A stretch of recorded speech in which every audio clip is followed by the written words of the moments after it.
বিশ্বকাপ ফাইনালের football match দেখতে খরচ হবে ৭৪ লাখ টাকা। শুনতে অবিশ্বাস্য মনে হলেও বিশ্বকাপ ফাইনালকে ঘিরে টিকিটের বাজারে এখন ঠিক এমনই চিত্র দেখা যাচ্ছে। টুর্নামেন্টের শুরু থেকেই টিকিটের আকাশ ছোঁয়া দাম নিয়ে আলোচনা সমালোচনা হয়েছে, তবে ফাইনাল যত ঘনিয়ে আসছে টিকিটের দাম লাফিয়ে বাড়ছে।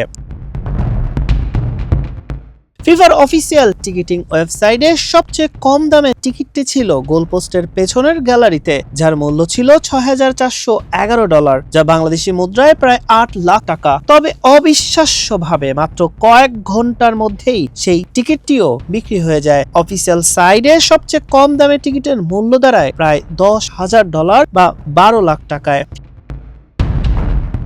মাঠের আরো কাছে বসে খেলা দেখার অভিজ্ঞতা নিতে ফুটবল প্রেমীদের গুনতে হবে প্রায় $১৬,০০০, আর বিশেষ হসপিটালিটি আসনের দাম প্রায় $৬০,০০০, যা বাংলাদেশি মুদ্রায় প্রায় ৭৪ লাখ টাকা। ফিফার অফিসিয়াল সাইটের বাইরে লোয়ার বোলের টিকিটের দাম উঠেছে প্রায় $৩৫,০০০ কাছাকাছি।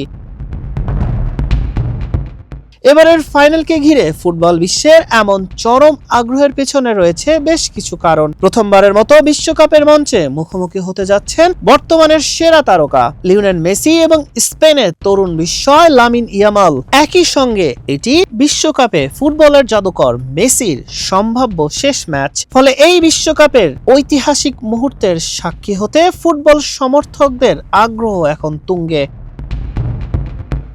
ফাইনালে বর্তমান চ্যাম্পিয়ন আর্জেন্টিনা চাইবে তাদের চতুর্থ শিরোপা ঘরে তুলতে। ১৯৬২ সালের পর প্রথম দল হিসেবে টানা ২টি বিশ্বকাপ জেতার রেকর্ড গড়ার হাতছানি আলবিসেলেস্তাদের সামনে। অন্যদিকে স্পেনের লক্ষ্য ২০১০ সালের পর তাদের দ্বিতীয় বিশ্বকাপ ট্রফিটি নিজেদের করে নেওয়া। ফাইনালের মঞ্চ এখন পুরোপুরি প্রস্তুত। কোটি টাকার প্রশ্ন, ৭৪ লাখ টাকার টিকিটের এই ঐতিহাসিক মহরণে শেষ হাসি কে হাসবে, আর্জেন্টিনা নাকি স্পেন?